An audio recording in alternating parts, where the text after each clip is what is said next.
Hi, hello, and namaste. Welcome back to Universal Social Science. I'm Santosh.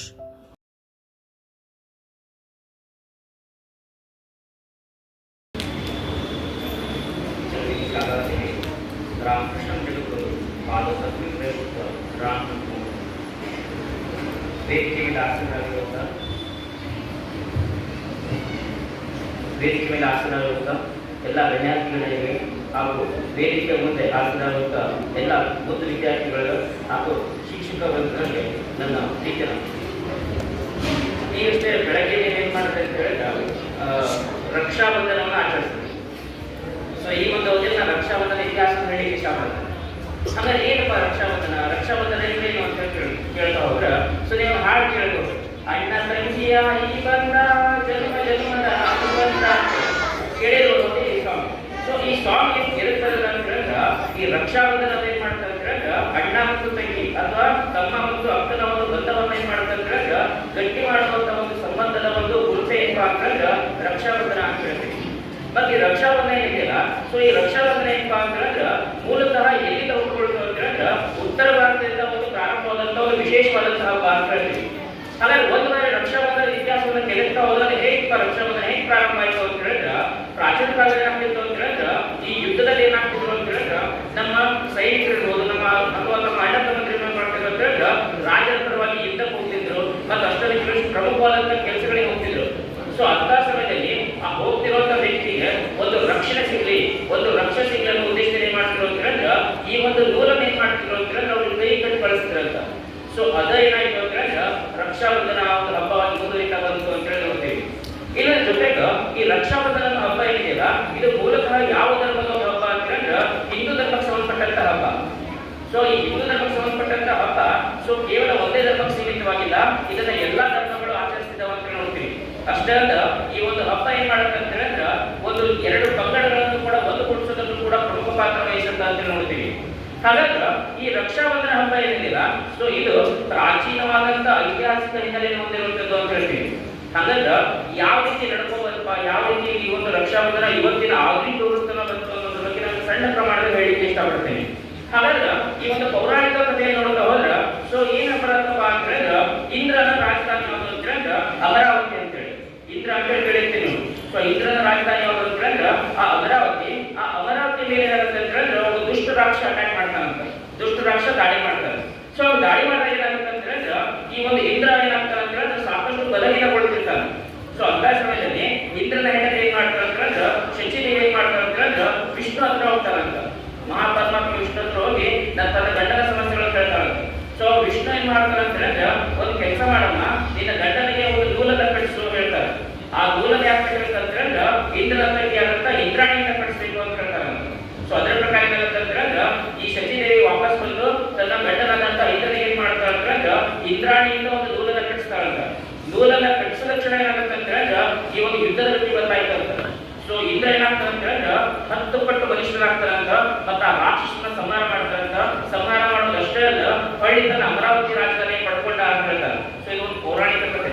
ಇಲ್ಲಿಂದ ಏನಾಯ್ತು ಅಂತ ಹೇಳಿದ್ರೆ ಈ ಒಂದು ರಕ್ಷಾಬಂಧನ ಪ್ರಾರಂಭ ಆಯ್ತು ಅಂತ ಹೇಳ್ತೀವಿ. ಇನ್ನು ಅದರ ಪ್ರಕಾರ ದ್ವಾಪರ ಯುಗದಲ್ಲಿ ಬರ್ತಾ ಹೋದ್ರೆ ಶ್ರೀಕೃಷ್ಣ ಪರಮಾತ್ಮ ಕೇಳಿರ್ಬೋದು. ಈ ಶ್ರೀಕೃಷ್ಣ ಪರಮಾತ್ಮ ಏನ್ ಮಾಡ್ತಾರೆ ಅಂತ ಹೇಳಿದ್ರೆ ಶಿಶುಪಾಲನ ಸಂಹಾರ ಮಾಡ್ತಿರ್ತಾನೆ. ಸೊ ಶಿಶುಪಾಲ ಸಂಹಾರ ಮಾಡೋ ಟೈಮಿಗೆ ಸುದರ್ಶನ ಚಕ್ರವನ್ನ ಬಿಡ್ತಿರ್ತಾನೆ. ಸುದರ್ಶನ ಚಕ್ರ ಬಿಡುತ್ತಿದ್ದಾಗ ಏನಾಗುತ್ತೆ ಅಂತ ಹೇಳಿದ್ರೆ ಆತನ ಕೈಗೆ ಗಾಯ ಆಗುತ್ತೆ. ಸೊ ಇದನ್ನ ನೋಡಿದಂತ ದ್ರೌಪದಿ ಅಲ್ಲಿಂದ ದ್ರೌಪದಿ ಏನ್ ಮಾಡ್ತಾರೆ ಅಂತ ಹೇಳಿದ್ರೆ ತನ್ನ ಸೀರೆಯನ್ನು ಹೊರದು ಏನ್ ಮಾಡ್ತಾರೆ ಅಂತ ಹೇಳಿದ್ರೆ ಆತನ ಕೈಗೆ ಆ ಒಂದು ಸೀರೆಯನ್ನ ಕಟ್ತಾರಂತ. ಸೊ ಈ ಒಂದು ಸೀರೆಯನ್ನು ಕಟ್ಟಿದಾಗ ಕೃಷ್ಣ ಪರಮಾತ್ಮ ಪ್ರಸನ್ನ ಆಗಿದ್ದಷ್ಟೇ ಅಲ್ಲ ಅವನೇನ್ ಮಾಡ್ತಾರೆ ಅಂತ ಹೇಳಿದ್ರೆ ಆ ದ್ರೌಪದಿ ಏನ್ ಮಾಡ್ತಾರೆ ಅಂತ ಹೇಳಿದ್ರೆ ತನ್ನ ಸಹೋದರನ ಸ್ವೀಕಾರ ಮಾಡ್ತಾನೆ. ಸಹೋದರ ಸ್ವೀಕಾರ ಮಾಡಿದಷ್ಟೇ ಅಲ್ಲ ಅವತ್ತು ಒಂದು ವಾಗ್ವಾದ ಮಾಡ್ತಾರಂತ. ನಿನ್ನ ಮಾನಕ್ಕೆ ಏನಾದ್ರೂ ಭಂಗ ಬಂದ್ರೆ ಆ ಪ್ರತಿಯೊಂದು ಹಂತದಲ್ಲಿ ನಾನು ನಿನ್ ಜೊತೆ ನಿಲ್ತೇನೆ ಅಂತ ಹೇಳ್ತಾರಂತ. ಮತ್ ಅದೇ ಪ್ರಕಾರ ದ್ರೌಪದಿಯ ವಸ್ತ್ರಾಪರಣ ಆದಾಗ ಆಕೆ ಏನ್ ಮಾಡ್ತಾರೆ ಅಂತ ಹೇಳಿದ್ರೆ ಆಕೆ ಸೀರೆ ಮಾನವಪರಣ ಆಗ್ತಿರ್ಬೇಕಾದಾಗ ಆಕೆ ಸೀರೆ ಏನ್ ಮಾಡ್ತಾರೆ ಅಂತ ಹೇಳಿದ್ರೆ ಅಕ್ಷಯವನ್ನ ಹಾಕ್ತಾರಂತ. ನೋಡಿರ್ಬೋದು ನೀವು ದ್ರೌಪದಿ ವಸ್ತ್ರಾಪರಣ ಸೀರೆ ಎಳಿತಾ ಹೋದಾಗ ಅದು ಕಂಟಿನ್ಯೂಸ್ ಆಗಿ ಬರ್ತಾನೆ ಹೋಗ್ತಾ ಅಂತ ಹೇಳ್ತಾರೆ. ಒಟ್ಟ ಕೊನೆ ಅನ್ನೋದಿಲ್ಲ ಅಂತ ಹೇಳ್ತಾರೆ. ಸೊ ಆ ರೀತಿ ಏನಾಗ್ತದೆ ಶ್ರೀಕೃಷ್ಣ ಆಕೆ ರಕ್ಷಣೆ ನಿಂತ ಅಂತ ನೋಡ್ತೀವಿ. ಇದು ದ್ರೌಪದಿಯವರೆಲ್ಲ ಆಯ್ತು. ಸೊ ಇನ್ನು ಹಾಗೆ ಮತ್ತೆ ಮುಂದುವರಿತಾ ಬಂದ್ರೆ ಪಾರ್ವತಿ ಬಗ್ಗೆ ಕೇಳಿರ್ಬೋದು. ಪಾರ್ವತಿ ಶಿವನನ್ನ ಮದುವೆಯಾಗಿದ್ದಕ್ಕಿಂತ ಮೊದಲು ಕೆಲವೊಂದಿಷ್ಟು ಸಮಸ್ಯೆಗಳಲ್ಲಿ ಕುತ್ಕೊಳ್ಕೊಂಡಿರ್ತಾಳೆ. ಸೊ ಅವಾಗ ಪಾರ್ವತಿ ಏನ್ ಮಾಡ್ತಾರೆ ಅಂತ ಹೇಳಿದ್ರೆ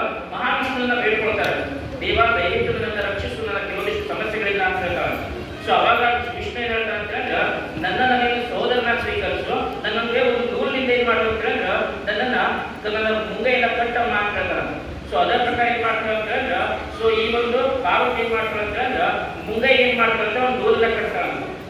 ಸೊ ಅದೇ ಟೈಮಲ್ಲಿ ಏನಾಗ್ತದೆ, ಈ ಒಂದು ನವಾದ ದೂರದ ಕಟ್ತಾರೆ. ಅದನ್ನ ಪ್ರಕೃತರಾದಂತ ಮಹಾವಿಷ್ಣುಗಳು ಏನ್ ಮಾಡ್ತಾರೆ ಅಂತಂದ್ರೆ ಆಕೆಯ ಸಹೋದರಿನ ಸ್ವೀಕರಿಸ್ತಾರೆ ಮತ್ತು ಆಕೆಯ ಎಲ್ಲಾ ತರದ ಸಮಸ್ಯೆಗಳಲ್ಲೂ ಕೂಡ ತಾನಿಂದ ಭಾಗಿಯಾಗಿರ್ತೀನಿ ಅಂತ ಹೇಳ್ತಾರೆ.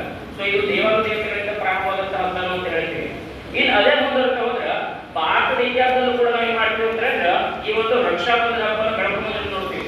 ಪ್ರಾಚೀನ ಕಾಲ, ಮಧ್ಯಕಾಲ, ಆಧುನಿಕ ಮತ್ತು ಸ್ವಾತಂತ್ರ್ಯ ಭಾರತ ಈ ಅಷ್ಟು ಹೋರಾಟಗಳಲ್ಲಿ ಮತ್ತು ಅಷ್ಟು ಇತಿಹಾಸದಲ್ಲಿ ನಾವು ಏನ್ ಮಾಡ್ತೀವಿ ಅಂತಂದ್ರೆ ಈ ಒಂದು ರಕ್ಷಾಬಂಧನವನ್ನು ನೋಡ್ತೀವಿ ಅಂತ ಹೇಳ್ತಾರೆ. ಹಾಗಾಗಿ ಏನಪ್ಪ ನೋಡ್ರಿ, ಎಲ್ಲಿಂದ ಲಿಂಕ್ ಬರುತ್ತೆ ರಕ್ಷಾಬಂಧನ ಹಬ್ಬ ನೋಡ್ಕೊಳ್ಳೋದ್ರ ಅದು ಎಷ್ಟು ಮಹತ್ವ ಅಂತ ನಾವು ತಿಳ್ಕೋಬಹುದು. ಸೊ ರಕ್ಷಾಬಂಧನವನ್ನ ಪ್ರಾಚೀನ ಭಾರತದಲ್ಲಿ ನೋಡ್ಕೊಂಡ್ರೆ ನೀವೆಲ್ಲರೂ ಕೇಳಿರ್ಬೋದು ಅಲೆಕ್ಸಾಂಡರ್ ದಿ ಗ್ರೇಟ್ ಅಂತ ಹೇಳಿ. ಬಹುತೇಕ ತಿಳಿದಿರ್ತೀವಿ. ಸೊ ಅಲೆಕ್ಸಾಂಡರ್ ಹೆಂಡತಿ ಯಾರಪ್ಪ ಅಂತಂದ್ರೆ ರುಕ್ಸಾನಾ ಅಂತ ಹೇಳಿ. ಸೊ ಗ್ರೀಕ್ ನಲ್ಲಿ ಏನ್ ಬರುತ್ತೆ ಅಂತ ಹೇಳಿದ್ರೆ ಅಲ್ಲಿನ ಗ್ರೀಕ್ ನ ಕೆಲವೊಂದಿಷ್ಟು ಸಾಂಪ್ರದಾಯಿಕ ಲೋಕ್ ಹಿಸ್ಟೋರಿಯನ್ಸ್ ಮಾತು ಬರೀತಾರೆ. ಸೊ ಈ ಅಲೆಕ್ಸಾಂಡರ್ ಹೆಂಡತಿ ಏನ್ ಮಾಡ್ತಾರೆ ಅಂತ ಹೇಳಿದ್ರೆ ಭಾರತದ ರಾಜರಾದಂತ ಪೌರಸ್ತಿ ಏನ್ ಮಾಡ್ತಾರೆ ಅಂತ ಹೇಳಿದ್ರೆ ಒಂದು ರಾಜ್ಯನ ಕಳಿಸ್ತಾರಂತ. ಅಂದ್ರೆ ಯಾಕೆ ಕಳಿಸ್ತು ರಾಜ್ಯ ಅಂತ ಹೇಳಿದ್ರೆ ಯುದ್ಧದಲ್ಲಿ ಅಲೆಕ್ಸಾಂಡರ್ನಿಗೆ ಯಾವುದೇ ರೀತಿಯ ನೋವಾಗಬಾರ್ದು, ಯಾವುದೇ ರೀತಿಯ ತೊಂದರೆಗಳಾಗಬಾರ್ದು, ಆ ರೀತಿ ನನ್ನ ಗಂಡನನ್ನ ನೀನು ಯುದ್ಧದಲ್ಲಿ ಎದುರಿಸಬೇಕು ಅನ್ನೋ ಕಾರಣಕ್ಕೆ ಏನ್ ಮಾಡ್ತಾರೆ ಅಂತ ಹೇಳಿದ್ರೆ ಅಲೆಕ್ಸಾಂಡರ್ ಹೆಂಡತಿ ರುಕ್ಸಾನಾ ಏನ್ ಮಾಡ್ತಾರೆ ಅಂತ ಹೇಳಿದ್ರೆ ಭಾರತದ ಪೌರಸ್ತಿ ಕಳಿಸ್ಕೊಡ್ತಂತ. ನೋಡ್ರಿ ಎಲ್ಲಿಂದ ಇತಿಹಾಸ ಬರುತ್ತೆ ಅಂತ ಹೇಳಿ, ನೋಡ್ರಿ ಇತಿಹಾಸ ಹೆಂಗಂತ ಹೇಳಿ. ಸೊ ಇನ್ನು ಮುಂದುವರೆದು ನೋಡ್ತಾ ಹೋದ ಈಗ ಮಧ್ಯಕಾಲ ಭಾರತದ ಇತಿಹಾಸವನ್ನು ಕೂಡ ನಾವು ರಾಜ್ಯ ಮಹತ್ವ ತಿಳ್ಬಹುದು ಅಂತ ಹೇಳ್ತಾರೆ. ನೀವೆಲ್ಲ ಕೇಳಿರ್ಬೋದು ಮೊಘಲರ ಇತಿಹಾಸ ಅಂತ ಹೇಳಿ. ಮೊಘಲರು ಹುಮಾಯೂನ್ ಅಂತ ಕೇಳಿರ್ಬೋದು. ಸೊ ಹುಮಾಯೂನ್ ಏನಾಗ್ತದೆ ಅಂದ್ರೆ ಚಿತ್ತೋರದ ರಾಜ್ಯ ಆದಂತ ಕರ್ಣಾದೇವಿ ಏನ್ ಮಾಡ್ತಾರೆ ಅಂತ ಹೇಳಿದ್ರೆ ಒಂದು ರಾಜ್ಯನ ಕಳಿಸ್ಕೊಡ್ತಾರಂತ. ಸೊ ರಾಜ್ಯ ಏನ್ ಹೇಳ್ತಾರೆ ಅಂತಂದ್ರೆ ನೋಡಪ್ಪ ಬೌದ್ಧರು ಏನ್ ಮಾಡಿದ ಅಂತಂದ್ರೆ ನಮ್ಮ ರಾಜ್ಯದ ಮೇಲೆ ದಾಳಿ ಮಾಡಿದಾನ. ಸೊ ಹಾಗಾಗಿ ನನ್ನ ಒಂದು ಸಾರ್ವಜನಿಕ ರಕ್ಷಿಸಬೇಕು ನೀನು ಅಂತ ಹೇಳಿ ಹೇಳ್ತಾರಂತ. ಸೊ ಅಂತ ಸಮಯದಲ್ಲಿ ಏನಪ್ಪಾ ಅಂತಂದ್ರೆ ಸೊ ರಾಜ್ಯವನ್ನು ರಕ್ಷಿಸಬೇಕು ಅಂತ ಹೇಳ್ತಾರಂತ. ಸೊ ರಾಜ್ಯವನ್ನು ರಕ್ಷಿಸಬೇಕಂದಾಗ ಹುಮಾಯೂನ್ ಏನ್ ಮಾಡ್ತಾರೆ ಅಂತಂದ್ರೆ ಕಾಪಾಡೋದಕ್ಕೆ ಏನ್ ಮಾಡ್ತಾರೆ ಅಂತಂದ್ರೆ ಒಂದು ಸೈನ್ಯನ ಕಳಿಸ್ಕೊಡ್ತಾರಂತ ಕರ್ನಾಟಕ ರಕ್ಷಣೆಗಾಗಿ ಮತ್ತು ಚಿತ್ತೂರು ರಕ್ಷಣೆಗಾಗಿ. ಸೊ ಆಗ ಅದೋ ಟೈಮಲ್ಲಿ ಒಂದು ದುರ್ದೈವ ನಡೆದ್ಬಿಡುತ್ತೆ. ಏನಪ್ಪಾ ದುರ್ದೈವ ಅಂತ ಹೇಳಿದ್ರೆ ಈ ಕರ್ನಾಟಕ ಏನ್ ಮಾಡ್ತಾರೆ ಅಂದ್ರೆ ಸಾಮೂಹಿಕವಾಗಿ ಶೋಹವನ್ನು ಆಚರಿಸ್ಬಿಡ್ತಾರೆ. ಯಾಕಂದ್ರೆ ತನ್ನ ಗಂಡ ತೀರ್ಕೊಂಡ ಇನ್ನು ರಜಪೂತ ಮಹಿಳೆಯರಿಂದ ಸಂಕಷ್ಟ ತಿಳ್ಕೊಳ್ತಾರೆ ಅನ್ನೋ ಕಾರಣ ಏನ್ ಮಾಡ್ತಾರೆ ಅಂತಂದ್ರೆ ಆ ಕರ್ನಾಟಕ ಏನ್ ಮಾಡ್ತಾರೆ ಅಂದ್ರೆ ಎಲ್ಲಾ ರಜಪೂತ ಮಹಿಳೆಯರು ಸೇರಿಸ್ಕೊಂಡು ಸಾಮೂಹಿಕವಾಗಿ ಬೆಂಕಿಗೆ ಅವನಾಗ್ಬಿಡ್ತಾರೆ. ಸೊ ಅದನ್ನ ನಾವು ಶೋಹ ಅಂತ ಹೇಳ್ತೀವಿ. ಸೊ ಆದ್ರೂ ಏನಾಗುತ್ತೆ ಅಂತ ಹೇಳಿದ್ರೆ ಹುಮಾಯೂನ್ ಏನ್ ಮಾಡಿರ್ತಾರೆ ಅಂತಂದ್ರೆ ತಾನು ಕೊಟ್ಟಂತ ಮಾತಿಗೆ ಏನ್ ಮಾಡ್ತಾರೆ ಬಗ್ಗಿರ್ತಾರೆ. ನೋಡ್ರಿ ಹುಮಾಯೂನ್ ರಾಜ್ಯ ಮರ್ಯಾದೆ ಕೊಟ್ಟವ ಅವೇನ್ ಮಾಡ್ತಾರೆ ಅಂತಂದ್ರೆ ಕರ್ನಾಟಕರಿಗೆ ಆಲ್ರೆಡಿ ಮಾತನ್ನ ಕೊಟ್ಟಿರ್ತಾರೆ. ಸೊ ಒಂದ್ ವೇಳೆ ನಾನು ಯುದ್ಧದಲ್ಲಿ ನಾನು ಬೌದ್ಧನ ಸೋಲಿಸಿದ ತಕ್ಷಣ ನಿನ್ನ ಮಗನ ಏನ್ ಮಾಡ್ತೀವಿ ಅಂತಂದ್ರೆ ಚಿತ್ತೋರ್ನ ರಾಜನ ಮಾಡ್ತೀವಿ ಅಂತ ಹೇಳ್ತಾರೆ.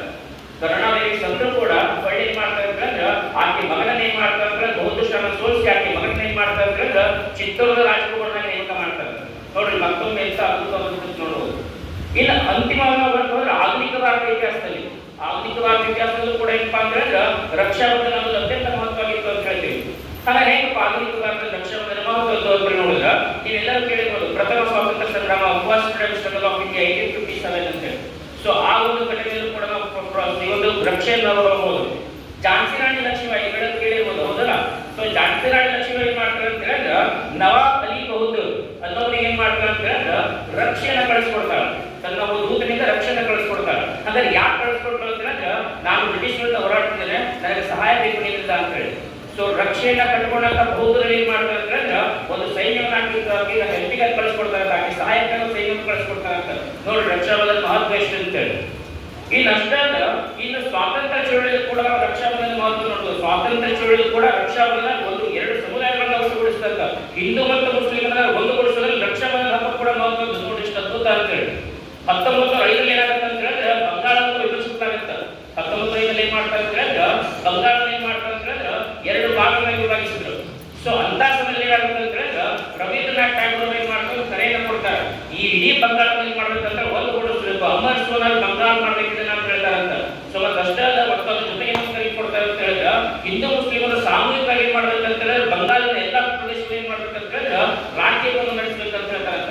ನೋಡ್ರಿ ಹಿಂದೂ ಹೆಣ್ಮಕ್ಳು ಮುಸ್ಲಿಂ ಗಂಡು ಮಕ್ಕಳಿಗೆ ರಾಜ್ಯನ ಕಟ್ಟಿದ್ರೆ ಮುಸ್ಲಿಂ ಹೆಣ್ಮಕ್ಳು ಏನ್ ಮಾಡ್ತಾರೆ ಅಂತಂದ್ರೆ ಹಿಂದೂ ಹುಡುಗರಿಗೆ ಹಿಂದೂ ಗಂಡು ಮಕ್ಕಳಿಗೆ ಏನ್ ಮಾಡ್ತಾರೆ ರಾಜ್ಯನ ಕೊಟ್ಟೋದ್ರ ಮೂಲಕ ಸಾಮೂಹಿಕವಾಗಿ ಸೌಹಾರ್ದ ಪ್ರದರ್ಶನ ಮಾಡಿದ್ರು. ಸೊ ಅಂತ ವಿಶೇಷವಾದ ಸ್ತಂಭ ಏನಪ್ಪಾ ಅಂತಂದ್ರೆ ನಮ್ಮ ರಕ್ಷಾಬಂಧನ. ನೋಡ್ರಿ ಎಂತ ಒಂದು ರಕ್ಷಾಬಂಧನ ಎಲ್ಲಿಂದ ಇದೆ ಅಂತ ಹೇಳಿದ್ರೆ ಪೌರಾಣ ಕಾಲದಿಂದ ಹಿಡಿದು ಆಧುನಿಕ ಭಾರತ ಇತಿಹಾಸಗಳು ನಡ್ಕೊಂಡು ಬರ್ತಿದೆ, ಇವತ್ತು ನಡೀತಿದೆ, ಈಗಲೂ ನಡೀತಿದೆ.